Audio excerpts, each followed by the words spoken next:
Howdy, howdy, folks. It's Diecastbuffet here again. It is time for the 2020 playoff predictions. Now, I know I'm not a fan of the playoffs compared to the Winston Cup format, but I like to do this every year and doing the playoff predictions. Of course, 16 drivers, 10 races. Every, 3 races, they eliminate 4 drivers, so I'm going to try to make the best prediction I can, and let's see what happens. Looking at our drivers for the 2020 NASCAR playoffs, you got Kevin Harvick, Denny Hamlin, Chase Elliott, Brad Keselowski, Joey Logano, Ryan Blaney, so all 3 of the Penske cats are there. All 4 of the Stewart-Haas Racing cats are there as well. Eric Almirola, Clint Bowyer, Cole Custer, okay? 3 of the 4 Hendrick cars, with Johnson, of course, unfortunately not making the show. Of course, you got William Byron there, got Alex Bowman, Kyle Busch, no wins in 2020 thus far. And then you got Martin Truex Jr., only 1 win for him. Matt DiBenedetto, who was the final final driver to make the final 16. They got Austin Dillon, the surprise win at Texas, Byron with the surprise win at Daytona, and then Kurt Busch. No wins for either Busch brother this year. But this is what I'm thinking. So you got 3 races, right? Guess who won both of the Darlington races earlier this year? It was Harvick and it was Hamlin. I'm going to say Kevin Harvick's going to easily lock himself in and winning the Southern 500. I think he's going to win that. That's just a prediction. I don't think it's... You never know. This crap's going to be... It's going to hit the fan, right? So I'm going to say Kevin Harvick is going to win the Southern 500. Then you go to Richmond and you got Bristol, okay? 2 interesting tracks there. I think Richmond is going to go to Denny Hamlin. I'm just going to say Richmond's going to be won by Denny Hamlin, so that puts Harvick and that puts Hamlin already across the pond to the round of 12. Keep in mind, 16 cars with 4 drivers are going to be eliminated from 16 down to 12. Then we got 1 more race to go. It's Bristol. Ooh, Bristol. This is going to be interesting. And I'm looking at the driver names here. And Keselowski obviously won the... Well, it's not a spring race. It's the summer version of Bristol, which is weird because it's the first... Anyways, he won the first Bristol race when it really should have been Logano or Chase Elliott, but they were going at it. I don't think Brad's going to win this. I really don't. I don't think Hamlin, and I don't think Harvick will either. Now, some people say Hamlin could go back-to-back in the first round. I don't know about that. I don't know. These things are so difficult to call. But I'm going to say Kyle Busch gets his first win of the season at Bristol, wins the Bristol night race, shocks us all. I'm going to say Kyle Busch gets it done in the round of 16. Now we got to start talking about eliminations here. The 4 drivers I'm going to say that are not going to advance out of the first round. I'm going to say Matt DiBenedetto. I think he's going to get some stage points, but if he just has 1 mediocre run at one of these tracks, he's going to be out. That's the thing about this, is that if you just have 1 bad run, because you got to think about it, Harvick has 50-something points pretty much, and Hamlin has like 35. Each position on the track is 1 point. So if you go into the playoffs with no bonus points, and you have 1 DNF, and everyone else has 5 or 10 or whatever bonus points, I don't know, guys. I don't know. It's going to be pretty tough to advance. So I'm going to say Matt DiBenedetto is not going to make it. I'm going to say Kurt Busch, unfortunately, is not going to make it. I just don't see any race-winning speed out of these Ganassi cars. I'll be honest with you. They have just been thrown for a loop. And it's probably because of the practice. That's something, old-school drivers like Kenseth and Kurt Busch, they're really going to rely on things like practice. I'm going to say Austin Dillon is not going to advance either.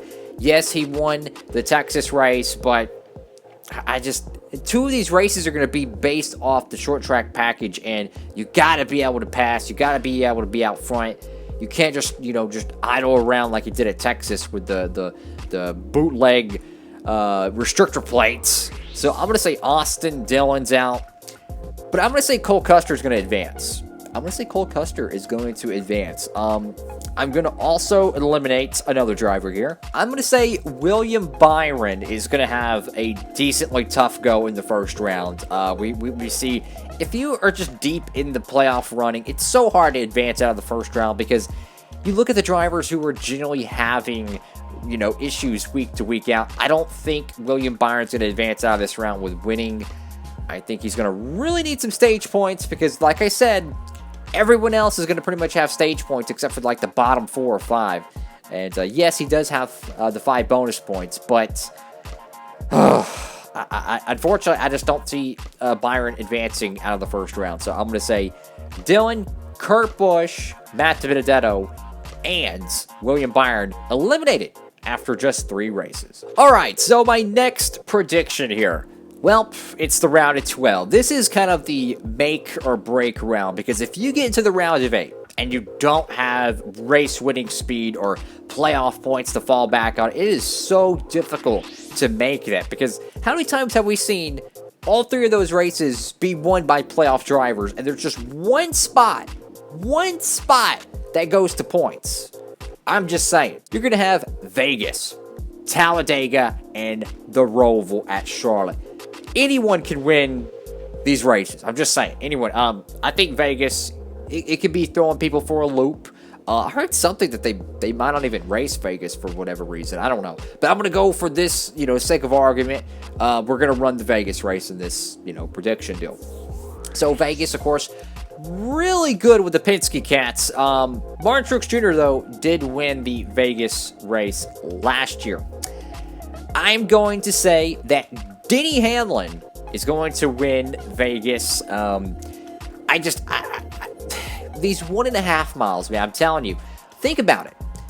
Homestead, Kansas, Atlanta. Homestead, Kansas, Atlanta. Those are 3 1.5 miles. They're won by Hamlin and Harvick, okay? You go to Pocono. They sweep there. Michigan, they win. Harvick wins both of the races there. Dover, they win both of the races there. Both of the races at Darlington, they're won by them. Of course, the Coke 600 is kind of an anomaly there in the, the 300-mile event or whatever it was. So, looking at the 1.5 miles, and of course excluding the spring Vegas race with the Penske Cats, I'm going to say Denny Hamlin is going to win that race. He's already into the final 8, like he needs any more playoff points. So I'm going to say he's going to win that. But we're going to Talladega next. And Talladega, and then for Talladega, I'm going to say Denny Hamlin again. Hamlin goes back-to-back in the round of 12. I just don't see an upset winner. We already had Texas upset. We already had the Daytona race upset. We even had the Cole Custer upset at Kentucky. You just don't get so many of these every year. So I think already having 3 upset wins, I think Talladega is going to go to a more prominent, more popular name in the sport. But we still have the Roval, and the Roval it could be even more of a wild card than Talladega because it's such a unique style of racing. And if you go to the first 2 Rovals, which was the 2018 with Ryan Blaney, 2019 last year with Chase Elliott, Elliot has won, 3 road courses in a row. He won Watkins Glen last year. He won the Roval last year. He just won the Daytona road course this year. Of course, keep in mind they didn't run Sonoma or Watkins Glen this year. I'm going to say Chase Elliott is going to win the Roval again. And I think that's going to be his last road course win for a while. I really do. He's like in a Jeff Gordon, Tony Stewart road course mode right now. I'm going to say Elliott wins the 2020 Roval. And that would advance him to the final 8. And that would put him at the 3-win mark for whatever reason. This cat just loves getting just 3 wins a season, So Hamlin and Elliott have already advanced. Harvick, he has like 55, 60 points. This dude literally can throw. He can literally not even show up to the racetrack for one of these races, and he would still advance. Because all he has to do is just go out there and just get a couple stage points, and he's good. He has 60 points pretty much to throw away at this point. He's good. He is a lock for Homestead at this point. So, we're going to start eliminating drivers, and Talladega and the Roval are absolutely... They're really some wild card events. I think Kyle Busch, though, is going to struggle at Talladega. I think he's going to get caught up in a wreck there, and I could see some struggles at the Roval as well. I'm going to say Kyle Busch is not escaping from the round of 12. Unfortunately, I'm going to say Cole Custer is going to fail to advance as well. He just doesn't have the playoff points, and that really puts people in a bind because 4 drivers are going to be eliminated no matter what. And if you have any issues, it's a must-win. Because this is why I'm not a big fan of the bonus points, because when you enter the playoffs with 50 or 60 points, you can pretty much just go cruise control until the final race at Phoenix. I keep thinking it's Homestead. No, it's Phoenix. Unfortunately, I think there's going to be another Stewart-Haas Racing driver that's not going to make it. Eric Almirola, I think, is going to advance. Yeah, advance. And I think Clint Boyer is going to have to be eliminated. And with 9 drivers left in my playoff grid right here, 1 driver is going to be eliminated here. And the driver I'm going to say, Alex Bowman. Unfortunately, Bowman the showman, I just don't see it. Maybe he could be good at Vegas and maybe win and maybe get some stage points. But I think Talladega and the Roval is going to take a big name out. And I think Bowman has not been as consistent as he was earlier this season. I think Alex Bowman is going to have his playoff, hopes cut a little short. All right, the final 8. We got 3 races. You got Kansas, Texas, and Martinsville. Ooh, that's going to be interesting. So, you got 3 tracks here. You got Kansas, which is, like I mentioned, it's Hamlin and Harvick's playground. Texas it's literally Harvick's playground. And you can even throw Hamlin in there. I mean, Hamlin's been good there for a decade. And then you have Martinsville, which is really interesting because Truex got his lone win on the season thus far at Martinsville. And I feel like Hamlin and Harvick are a lock. They would have to DNF twice in this round to not make the cut. Harvick has like 55 to 60 points. You could earn an absolute maximum of 60 points per race. That's if you win both stages and win the race itself. So he literally has a whole race to just throw. He can just throw away. He's good to go. So if he does a DNF twice in 1 round in a 3-race span, he's good to go. Put it on cruise control. He'll be locked in after the 2nd race. So I think Harvick's going to easily advance. I think Denny Hamlin picking up 3 wins in the playoffs. I think he's going to be, he's good. So you already got 2 cats who are already in the Final 4 at Phoenix. But we haven't even decided who the winners are yet. I'm going to say Kansas is going to go to a interesting driver. I'm going to say Martin Truex Jr. gets it done at Kansas. I'm just going to say Truex wins Kansas, gets a 1.5 mile win. He's in the Final 4 at Homestead. And this puts the bubble really thin now because you have Hamlin and Harvick, who's a guarantee on points. And now Truex gets that win with 2 races to go. You're really going for just 1 spot in terms of points. Unless you could win, then you could knock out Hamlin or Harvick if we get 2 winners here. But now we got Texas. And you got Martinsville. Oh boy. So Texas, if you go back to the summer race there, it was really interesting. It really was because clean air, tires didn't matter at all. It was all clean air track position. Last year, Harvick won this race. I freaking went to this race too. I have the 124 for it. Hope to be at that track. But my prediction for the Texas race, taking Kevin Harvick to win again at the Fall Texas race. Look, if this was under a different rules package, right, not the 2019, 2020 bootleg, whatever, plate package that they run at the 1.5 miles, I would probably lean maybe to a Ryan Blaney, maybe someone more of a wheelman, like just likes that loose race car. But I think Kevin Harvick's really just taking advantage of what NASCAR is giving him, and I don't blame him. I think Harvick's going to win again at Texas. I know. It's either him or Hamlin. That's the way I see it at Texas. I'm going to say Harvick gets it done again and wins at Texas. I mean, Kevin Harvick's locked in. Truex is locked in. But this is kind of an interesting scenario because now Hamlin is basically locked in on points at this point, and you have 1 spot left. 1 spot left. So it's either going to be some cat on points or it's going to be a winner. We're going to Martinsville.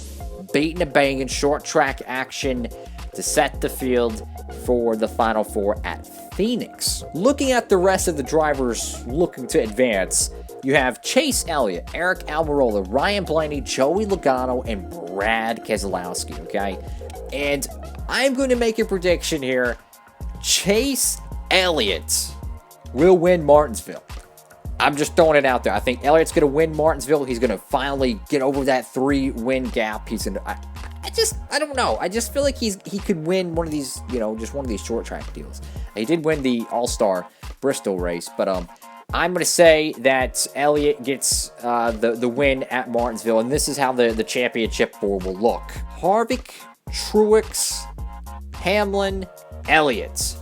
That's your final 4 at Phoenix. 2 Toyotas, you got a Ford, and you got a bow tie in the final 4. Who's going to take it at Phoenix? You have Kevin Harvick, who's easily the best ever at that racetrack, but he hasn't been that good since they reconfigured it. And with the pressure of it, Kevin Harvick has been known to kind of thrive in the pressure. So you go to your best racetrack with a championship on the line, it could be a really good night for Kevin Harvick. But then you got Denny Hamlin, who won this race last year. So you had Denny Hamlin, who won Phoenix last year with this new configuration. And you have Harvick, who has God knows how many wins there at Phoenix. Then you got Chase Elliott, who had probably the best car at the spring Phoenix race. So that's really interesting. And you have Truex, who's never won at Phoenix. And in my opinion, never really been a super contender there. So I would say Truex would be the underdog in this fight. Because Elliott's got, at this point, he would have 4 wins. So I would say Truex is the underdog card for this one. We've seen it time and time again how Chase Elliott, Hamlin, and Harvick have been kind of that I wouldn't say the big 3, but they've been, running up in the 1.5 mile joints. But I will say, I don't think Hamlin or Elliott or Truex is going to beat Kevin Harvick at Phoenix with the championship on the line. Pretty much a lock for Phoenix.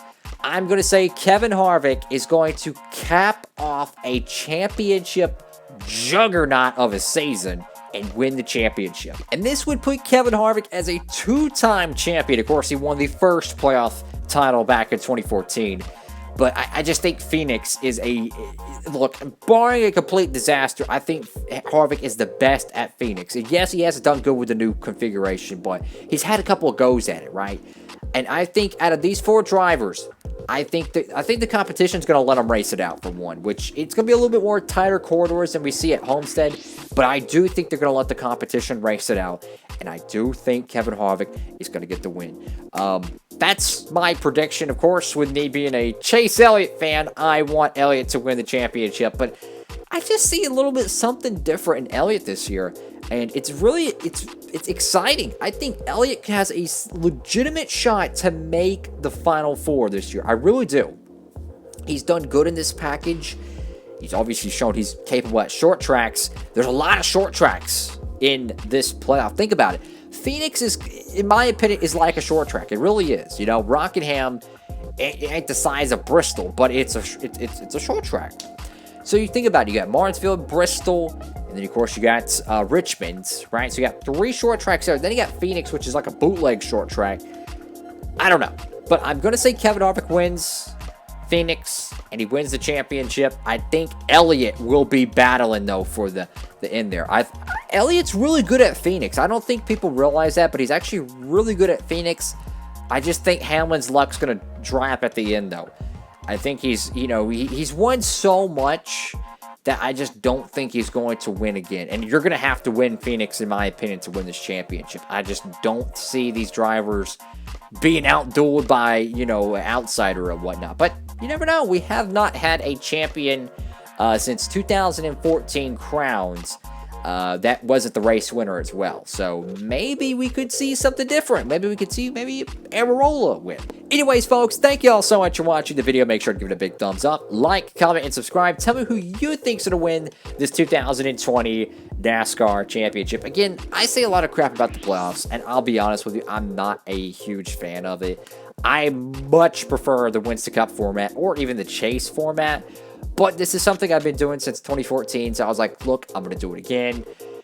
kind of my prediction, because I like to do like the, the March Madness brackets and whatnot. But yeah, this is kind of my prediction for 2020. Last year I picked Logano to win the title.